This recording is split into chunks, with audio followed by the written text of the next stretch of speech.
Hello everybody, welcome to my Speaker Star channel. I am Acharya Pitambar Tripathi. I am also telling about some astrological such points that including our future and nowadays. And हम ये कोशिश करेंगे कि आपको ज़्यादा से ज़्यादा हम जानकार देने के लिए कोशिश करेंगे कि एक हमारे एस्ट्रोलॉजी में 12 राशियों के अंदर 12 घर भी है। 12 घर के अंदर बहुत सारा पॉइंट ऐसे सब निकल के आता है और ये पॉइंट्स जो है वो पॉइंट्स में क्या ऐसा चीज़ है जो कि हम आपको हम मतलब वो सब पॉइंट से आपको क्या मिल सकता है। ज़्यादा से ज़्यादा हम एक एक पॉइंट से हम बात करेंगे। जैसे हो गया, हम कल बताए थे भृगु बिंदु के ऊपर, जैसे कि आज हम बताएंगे आपको भाग्य बिंदु के ऊपर फॉर्चूना पॉइंट। देखिए, सच बात है कि ये कि फॉर्चूना पॉइंट वेस्टर्न एस्ट्रोलॉजी में बहुत बड़ा चीज़ है कि फॉर्चूना पॉइंट को वो बहुत ही मानते रहते हैं और हमारा इंडिया में भी हम वैदिक एस्ट्रोलॉजी में भी वो फॉर्चूना पॉइंट को बहुत ज़्यादा मानते हैं। आखिर ये फॉर्चूना पॉइंट है क्या चीज़? फॉर्चूना पॉइंट से हम क्या ये लगा सकते हैं, पता लगा सकते हैं कि फॉर्चूना पॉइंट से क्या हो सकता है और फॉर्चूना पॉइंट से हमें क्या मिलेगा क्या। और फॉर्चून का मतलब होता है भाग्य होता है और भाग्य से जो वो जुड़ा हुआ रहता है। हमारा जो नाइन्थ हाउस जो हमारा नाइन्थ हाउस होता है, लगन से गिनकर हम जो नौवां घर होता है वो नौवां घर से वो जुड़ा हुआ रहता है और जिस ग्रह उस नौवां घर में होता है उसी के साथ वो लिंक भी रहता है और उसी हिसाब से हम वो फॉर्चूना पॉइंट को कैसे निकालते हैं और फॉर्चूना पॉइंट को हम कैलकुलेशन कैसे करेंगे वो भी हमें जानकार हम आपको देंगे। और फॉर्चूना पॉइंट ऐसा एक पॉइंट है जो पॉइंट में जो बिंदु में आपको भाग्य मिल सकता है। और फॉर्चूना पॉइंट से जैसे कि कोई अच्छा ग्रह जो गुजरता रहता है तभी हमें बहुत सारा कुछ उस पॉइंट में हमें वो सब मिलता रहता है, जो अच्छा चीज़ मिलता रहता है। मतलब है कि फॉर्चून मतलब होता है कि भाग्य होता है। भाग्य मतलब कहते हैं, संस्कृत में कहते हैं भाग्यं फलति सर्वत्रं न च विद्या न च बलम, ऐसे जो होता है। तो भाग्य जो बड़ा होता है तो काम की कमी हो जाता है, तो काम कम करने से भाग्य उसको सपोर्ट कर देता है, जो कि उसमें आपको इतना कोशिश नहीं करना पड़ेगा। और जिसका भाग्य थोड़ा कम है उसको ज़्यादा मेहनत करना पड़ता है, तो भाग्य एक बड़ा चीज़ हो जाता है। तो यदि ये बड़ा चीज़ है तो हम उसको जानना बहुत ज़रूरी हो जाता है और उसको इस्तेमाल करके हम बहुत सारा कुछ हम पा सकते हैं। जैसे कि हो गया, किसी का मान लीजिए फॉर्चूना पॉइंट में जैसे कि सूर्य आ गया, तो सूर्य को हम डेली हम जल चढ़ाकर उसको हम वो भाग्य हमको मिल सकता है। और ऐसे सब चीज़ बहुत सारा चीज़ है फॉर्चूना पॉइंट में। आइए आज हम देखते हैं कि फॉर्चूना पॉइंट निकलता कैसे है। और ज़्यादा से ज़्यादा मैं आपको ये बोलूँगा कि मेरा ये जो चैनल को सब्सक्राइब कीजिए और लाइक कीजिए और शेयर कीजिए, जो कि हम आपको आगे बहुत ही बड़ा चीज़ सब हम मतलब ये एस्ट्रोलॉजी में जो चीज़ सब है हम आपको बताने के लिए कोशिश करेंगे। बहुत ही इंटरेस्टिंग चैप्टर है ये सब। उसको छोड़े बिना हम रह नहीं सकते। जिसके लिए एस्ट्रोलॉजी मतलब बहुत बड़ा है, उसके लिए फॉर्चूना पॉइंट वो भी बहुत ही बड़ा है। कहने के लिए ये तात्पर्य है कि जिसका भाग्य, जिसका ग्रह अच्छा चलता है उसको तो कोई ज़रूरत नहीं पड़ता है। जिसका भाग्य, जिसका ग्रह अच्छा नहीं चलता है वो सब उसको ढूंढना पड़ता है। मेरा क्यों ऐसे होता है, सबका क्यों ऐसे होता है, मेरा क्यों ऐसे होता है। तो ये जानने के लिए हम भाग्य बिंदु पर हम थोड़ा नज़र डालेंगे। तो भाग्य बिंदु क्या होता है क्या, तो भाग्य बिंदु को कैलकुलेशन करने के लिए, हिसाब करने के लिए कैसे हिसाब करना पड़ता है, उसमें दो टाइप का होता है।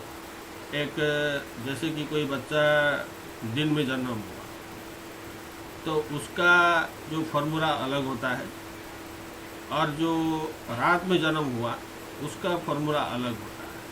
ऐसा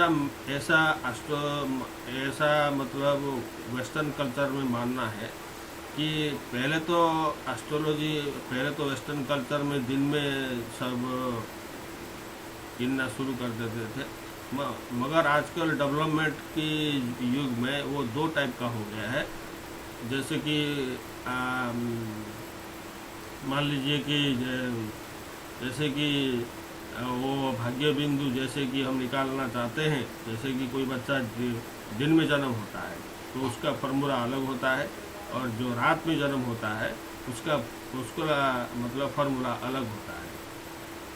हम आपको ये भी उड़िया में भी हम बता चुके हैं, मगर कुछ हमारा फ्रेंड सर्किल, हमारा जो फॉलोअर्स हैं वो सब बोलने लगे कि सर आप थोड़ा हिंदी में बताइए, हम उड़िया हमको इतना जानकार नहीं है, तो इसीलिए हम थोड़ा हिंदी में बताने के लिए कोशिश करते हैं। आइए देखते हैं कि फॉर्चूना पॉइंट निकलता कैसे। देखिए, जैसे कि एक बच्चा जैसे कि नाइट में जन्म हुआ, रात में जन्म हुआ, तो उसका एक 3 चीज़ चाहिए उसमें। एक होता है लगन होता है, लगन का कुछ डिग्री होता है, लगन होता है, लगन का कुछ डिग्री होता है। उसके साथ सन का मतलब सूर्य का उसमें हिसाब होता है, सूर्य का कुछ डिग्री होता है, कुछ डिग्री होता है, और उसके बाद चंद्रमा उसमें शामिल हो जाता है, उसमें चंद्रमा का भी कुछ डिग्री होता है। यही तीनों का ही खेल है, उसको हम जोड़ जाड़ करके हम भाग्य बिंदु हम निकाल सकते हैं। एक हो गया, जैसे कि मान लीजिए किसी का रात में जन्म हुआ, रात 4:20 में जन्म हुआ, तो उसका मतलब ये हो गया है कि ये रात का फार्मूला उसमें चलेगा। तो रात का फार्मूला चलने के लिए क्या करेंगे, हम लगन का डिग्री उसके साथ सूर्य का डिग्री को जोड़ देंगे, और चंद्रमा का डिग्री को उसमें हम माइनस कर देंगे। जो निकल कर आता है उसी को हम भाग्य बिंदु कहते हैं। जैसे कि मान लीजिए किसी का दिन का जन्म हुआ, तो उसका फॉर्मूला ऐसे होता है, लगन का डिग्री उसके साथ चंद्रमा का डिग्री उसके साथ सूर्य का डिग्री माइनस किया जाता है, उसमें वो दिन का उसका भाग्य बिंदु निकल कर आ रहा है। तो जैसे हो गया, लगन का डिग्री हो गया 9 डिग्री और 57 मिनट हो गया, लगन का डिग्री 9 डिग्री 57 मिनट हो गया, और सूर्य का डिग्री हो गया 26 डिग्री 32 मिनट हो गया। उसके साथ चंद्रमा का डिग्री हो गया 3 डिग्री 48 मिनट हो गया। ये लगन जो है वो कर्क राशि में है, और राशि भी, चंद्रमा भी कर्क राशि में है, और सूर्य भी कर्क राशि में है। तो इसमें हम भाग्य बिंदु निकालेंगे तो कैसे निकालेंगे, तो उसका फॉर्मूला जैसे है वो फॉर्मूला के हिसाब से हम डाल देते हैं, उसके बाद जो चीज़ निकल कर आता है उसका वो भाग्य बिंदु कहलाता है। तो आइए देखते हैं कि लगन का जैसे डिग्री हो गया 9 डिग्री 57 मिनट हो गया, तो मेष राशि से शुरू करते हैं। एक राशि का मतलब 30 डिग्री होता है, तो मेष राशि 30 डिग्री और वृष राशि 30 डिग्री और मिथुन राशि 30 डिग्री और कर्क राशि का जो 30 डिग्री लेना चाहिए, उसमें लगन का डिग्री जो 9 डिग्री 57 मिनट है उसको हम जोड़ देते हैं। तो ये निकल कर आता है कि 99 डिग्री और 57 मिनट हो जाता है। ये हो गया लगन का डिग्री हो गया, 99 डिग्री 57 मिनट हो गया। उसके बाद सूर्य का डिग्री होता है, सूर्य का डिग्री होता है 26 डिग्री दशमलव 32 मिनट होता है। तो उसको हम भी ऐसे ही कैलकुलेट करेंगे। सूर्य भी वही कर्क राशि में है, तो फिर मेष से शुरू होता है, मेष से 30 डिग्री और वृष में 30 डिग्री और मिथुन में 30 डिग्री और कर्क राशि में जो 30 डिग्री होना चाहिए उसके बदले 26 डिग्री 32 मिनट लिया जाए। तो ये सब को जोड़ जाड़ करके 30 हो गया 90 डिग्री, उसके साथ 26 डिग्री और 32 मिनट को जोड़ देते हैं, तो बचा हुआ मतलब आया है 116 डिग्री 32 मिनट। और उसके बाद आ गया चंद्रमा की डिग्री। चंद्रमा भी वही कर्क राशि में है, तो चंद्रमा का डिग्री हो गया कि 3 डिग्री 48 मिनट हो गया। तो चंद्रमा का भी ऐसा है कि मेष राशि हो गया 30 डिग्री, वृष राशि हो गया 30 डिग्री और मिथुन राशि हो गया 30 डिग्री। और जो कर्क राशि में 30 डिग्री होना चाहिए उसके बदले चंद्रमा का डिग्री 3 डिग्री 48 मिनट लेना पड़ेगा। तो उसी हिसाब से देखा जाए तो हो जाता है कि 93 डिग्री 48 मिनट उसमें हो जाता है। तो डे का बार्थ का हो गया, अलग हो गया, नाइट का बार्थ अलग हो गया। तो नाइट का बार्थ का फार्मूला हम लेंगे अभी। नाइट का बार्थ का मतलब जो फार्मूला है, लगन का डिग्री के साथ सूर्य का डिग्री को मतलब मिलाया जाएगा। तो उसी हिसाब से 99 डिग्री 57 मिनट के साथ 116 डिग्री 32 मिनट को हम जोड़ देते हैं। जोड़ने के बाद आ गया कि कितना 216 डिग्री 29 मिनट। तो ये जो 216 डिग्री 29 मिनट हुआ, उसमें ये लगन का डिग्री के साथ सूर्य का डिग्री को जोग जैसे कर देते हैं, तो उसका फल आया कितना 216 डिग्री 29 मिनट। उसके साथ जो चंद्रमा का डिग्री है उसमें हम उसको उसी से 216 डिग्री 29 मिनट से हम उसको मतलब माइनस कर देते हैं। तो मून का डिग्री कितना है 93 डिग्री 48 मिनट हो गया। उसमें से 216 डिग्री 29 मिनट माइनस हो गया कितना 93 डिग्री 46 मिनट हो गया। तो होने के बाद आ गया 122 डिग्री 43 मिनट हो जाता है। तो 122 डिग्री 43 मिनट जैसे हो जाता है, तो उसी हिसाब से हम मेष से शुरू करेंगे। तो ये आ गया आपका रात का भाग्य बिंदु आ गया। रात का भाग्य बिंदु ये 122 डिग्री 43 मिनट हो गया। तो उसी हिसाब से हम मेष से शुरू करते हैं। मेष का हो गया 30 डिग्री, वृष का हो गया 30 डिग्री, मिथुन का हो गया 30 डिग्री, ये हो गया 90 डिग्री हो गया। उसके साथ कर्क भी मिला जाएगा, कर्क का भी 30 डिग्री हो गया 120 डिग्री। और बचा कितना 2 डिग्री 43 मिनट। तो 2 डिग्री 43 मिनट जो आ जाता है वो सिंह राशि में आ जाता है। तो सिंह राशि में जैसे पड़ता है उसका भाग्य बिंदु, सिंह राशि में 2 डिग्री 43 मिनट आ जाता है। तो 2 डिग्री 43 मिनट जैसे हो जाता है सिंह राशि में, तो उसका मतलब होता है उसका भाग्य का सब आता पता सब जो करता है वो सूर्य ही करता है, सूर्य ही करता है। तो सूर्य जैसे कि वो करते हैं तो उसी हिसाब से तो आपको भाग्य बिंदु को आपको लेना चाहिए। तो सूर्य का जैसे कि सिंह राशि का जैसे कि 2 डिग्री 43 मिनट हो जाता है, तो 2 डिग्री 43 मिनट कौन सा नक्षत्र में पड़ता है उसको भी देखना पड़ेगा। तो ये मघा नक्षत्र में आता है। 2 डिग्री 2 डिग्री 43 मिनट जो है वो मतलब मघा नक्षत्र में आता है, जो कि केतु उसका मालिक है। तो ये केतु और सूर्य वो हमेशा चाहेंगे आपको बिल्डअप करने के लिए, आपको भाग्य को चमकाने के लिए, तो ये दोनों हमेशा आपको साथ देने के लिए कोशिश करेंगे। तो ये तो हो गया भाग्य बिंदु, हो गया कि मतलब मघा नक्षत्र में हो गया, सिंह राशि में 2 डिग्री 47 मिनट हो गया। उसके साथ सूर्य भी आ गया, उसके साथ केतु भी आ गया। तो वो केतु सूर्य मिलके जो भी कुछ करना चाहते हैं उनका कारकत्व उसमें रहेगा।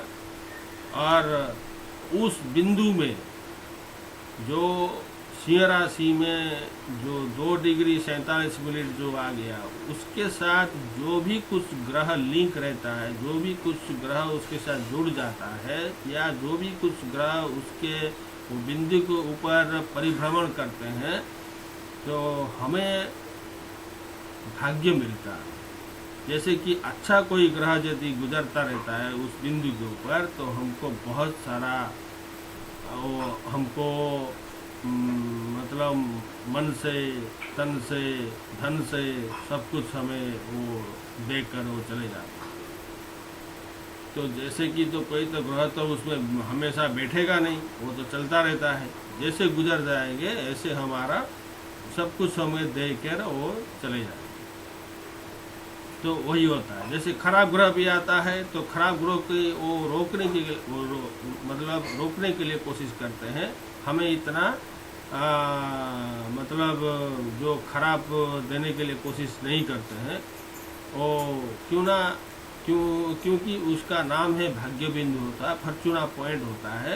और फॉर्चूना पॉइंट से हमें ऐसे सब मिलता रहता है।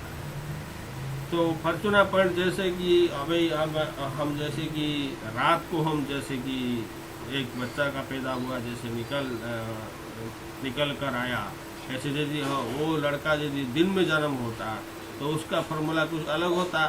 लगन का डिग्री उसके साथ चंद्रमा का डिग्री को जोड़ कर दे के उसके बाद सूर्य का डिग्री को हम माइनस कर देते हैं। माइनस कर देने के बाद वो मतलब घटा देते हैं।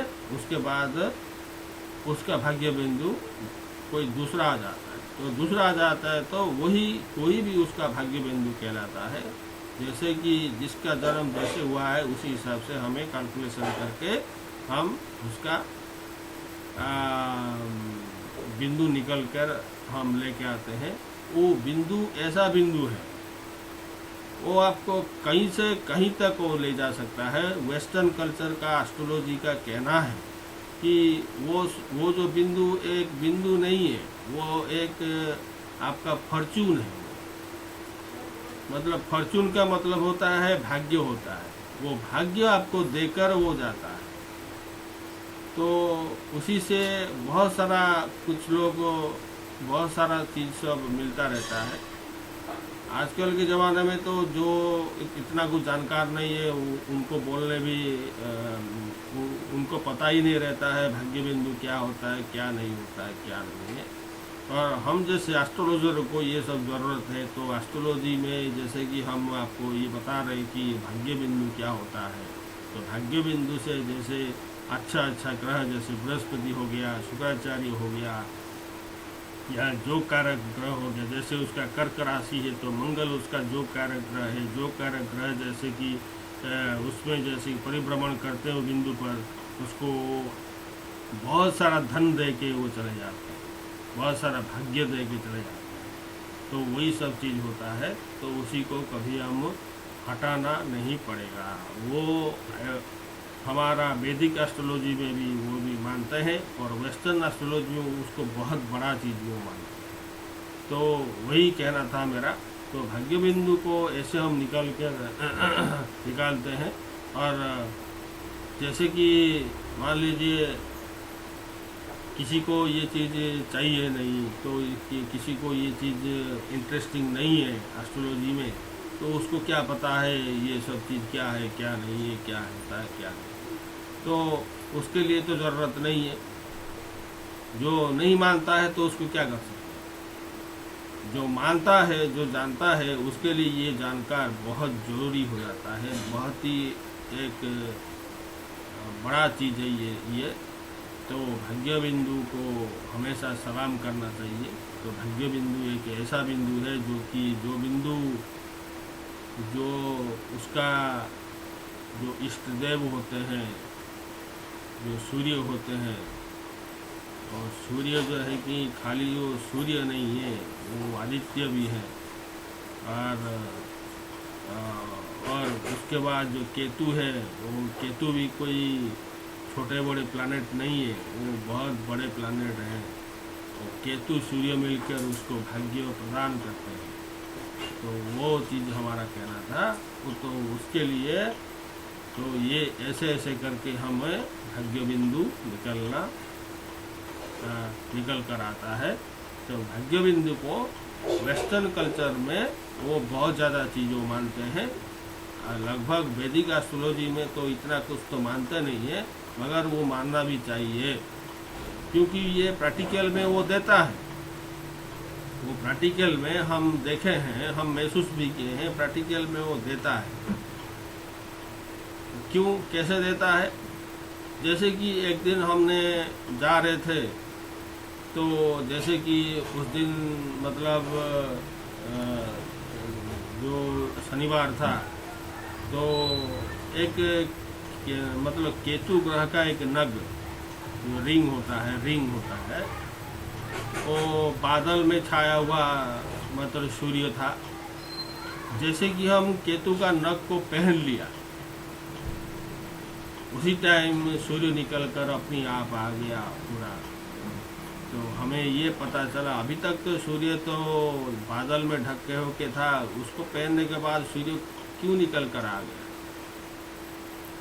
तो ये उसका तात्पर्य ये है कि ये जो चीज़ है कि ये जो भाग्य जो होता है वो केतु से जुड़ा हुआ रहता है इस आदमी का। तो जैसे कि हमने जैसे कि टेस्टिंग करके हमने जान लिया है कि भाग्य बिंदु मेरा तो ऐसा ही है, तो ऐसे ऐसा चीज़ करने से ऐसी ऐसी चीज़ होता है, तो हम क्यों उसको आजमाना नहीं चाहिए, हमें उसको आजमाना चाहिए। और बाद में हम ये भी कह सकते हैं कि भाग्य बिंदु जो होते हैं, ऐसे बहुत सारा बिंदु होता है एस्ट्रोलॉजी में। वो बिंदु मतलब इंदु लग्न एक होता है, और मतलब अभियोगी होता है, जोगी ग्रह होते हैं, जोगी बिंदु होता है, अभियोगी बिंदु होता है, इंदु बिंदु होता है। ऐसे से बहुत सारे बिंदु सब हमारा एस्ट्रोलॉजी में, और 12 राशियों में ऐसे सब मतलब गिनना किया जाता है। तो उसी हिसाब से हमें सब मिलता है। तो आज हमने फॉर्चूना पॉइंट के ऊपर हमने आपको इतना सब बताया, तो कृपया करके वो उसको जानने के लिए कोशिश कीजिए, और उसको और कैसे बेहतर करने के लिए कोशिश करेंगे, आपके ऊपर वो डिपेंड है। तो ये ऐसे कहकर हम ये सब हमने बोल दिए हैं कि भाग्य बिंदु क्या होता है क्या नहीं होता है। तो फिर हमको अभी मतलब भाग्य बिंदु को तो आपको हमने बता ही चुके हैं। तो जैसे रात में जन्म होता है तो लगन का डिग्री के साथ सन का डिग्री को जोड़ किया जाएगा, उसके बाद मून का डिग्री को घटा जाता है, जो निकल कर आता है वो उसका भाग्य बिंदु होता है। और कोई दिन में जन्म हुआ तो फिर लगन का डिग्री के साथ मून का डिग्री उसमें जोग किया जाएगा, उसके बाद सन का डिग्री माइनस किया जाएगा, तभी वो भाग्य बिंदु कहलाता है। तो भाग्य बिंदु एक बहुत बड़ा इम्पोर्टेंट चीज़ है, उसको भूलना नहीं चाहिए। वो हमें प्रैक्टिकल करके भी हम देख चुके हैं कि भाग्य बिंदु में क्या क्या ऐसे सब होता है, क्या नहीं होता है। जब भाग्य बिंदु में अच्छा ग्रह गुजरते रहते हैं तो ऐसे सब होता है। ऐसे भी कहा जाता है तो केतु का ग्रह जो है केतु मतलब जो मघा नक्षत्र जो है वो पितृ का नक्षत्र है। और जैसे कि आपका पितृ, जैसे कि पितृ पुरुष जैसे आपके लिए खुश हैं तो आपको बहुत कुछ वो दे सकते हैं, और यदि नहीं दे रहे हैं तो सूर्य को जल अर्पण करके आप उसको भी मना भी सकते हैं। ऐसा मेरा कहना था। और मैं पीताम्बर त्रिपाठी, हमें अभी आज्ञा दीजिए। हम इतना कह के हमारा वक्तव्य अभी ख़त्म करते हैं, और कृपया करके मेरा चैनल को सब्सक्राइब कीजिए और लाइक कीजिए और शेयर कीजिए। और ज़्यादा से ज़्यादा मेरा ये कहना है कि जैसे कि आप कुछ सब्सक्राइब करेंगे, लाइक करेंगे, शेयर करेंगे तो फिर हमें आगे बढ़ने के लिए हमको बहुत सारा चीज़ मन में मेरा ये आ गया कि हमारा श्रोताओं को, हमारा फॉलोअर्स को हमें ज़रूरत, तो इसी हिसाब से हम आगे बहुत सारा चीज़ हम बोलने के लिए कोशिश करेंगे। तो फिर हमें आज्ञा दीजिए अभी फिर जो भी कुछ अब नेक्स्ट चैप्टर में आएगा उसको भी हम आपको बताएंगे एक एक करके। तो जय स्पीकर स्टार, जय इंडिया, जय भारत, जय जगन्नाथ।